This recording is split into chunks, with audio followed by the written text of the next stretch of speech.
Мына комод, в общем, мына секция бір секция бөлек, мына секциясы бөлек, мына секциясы бөлек, мына партасы бөлек жиналады. Бұл нәрсе, в общем, жиналған кезде мына екеуі, мына екі стойка, крыша, сосын мына жерде артқы жағында тағы бір стойка бар. Артқы жағында сол стойканы жинап, қалған нәрсесін барлығы сіздейді. Бұл парта бөлек жиналып болған соң бар. Мынау жоғарғысы мынау бөлек жиналады. Мынау ящикті бөлек жинап алып, мына жерден бетіне қатыра салады. Екі не кетеді. Бұл жерде бір түсінбейтіні мына стояктың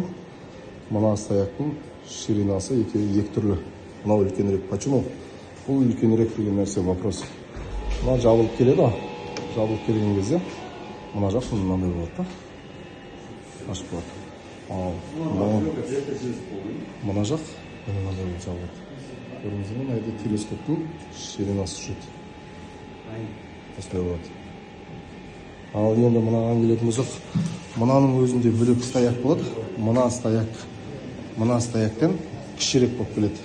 Мына екеуі жабысқан кезде, чтобы мынаумен бірдей болып тұрады. Бұда үш суырма өзінде. Үш суырма жүріп бұларды. Оны бөлек жиналады. Екі стоягі екі түрлі болып келеді. Біреуі қысқалы болып келеді.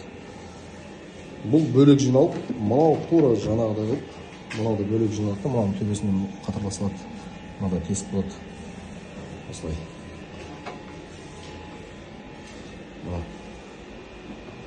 Көрі осылай жиналады. Мынаны енді мынаған тақаған кезде қазір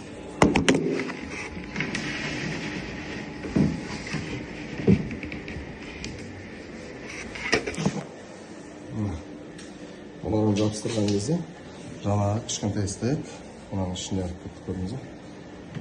Осылай болып тұрады. Сосын мына жердегі зазорлар қалатындай болып жатса, мына зазор қалатын болса, бізден мына стояктың ішінен мына екеуін жабыстырады. Прицапка деген шуруппен қатырып қойып болды бір-біріне.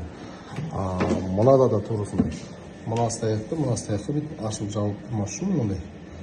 Ашылып жабылып тұрмас үшін мына қатырып болды. Барлық жағы тастай болып тұрады. Сонымен дамайды. Осындай.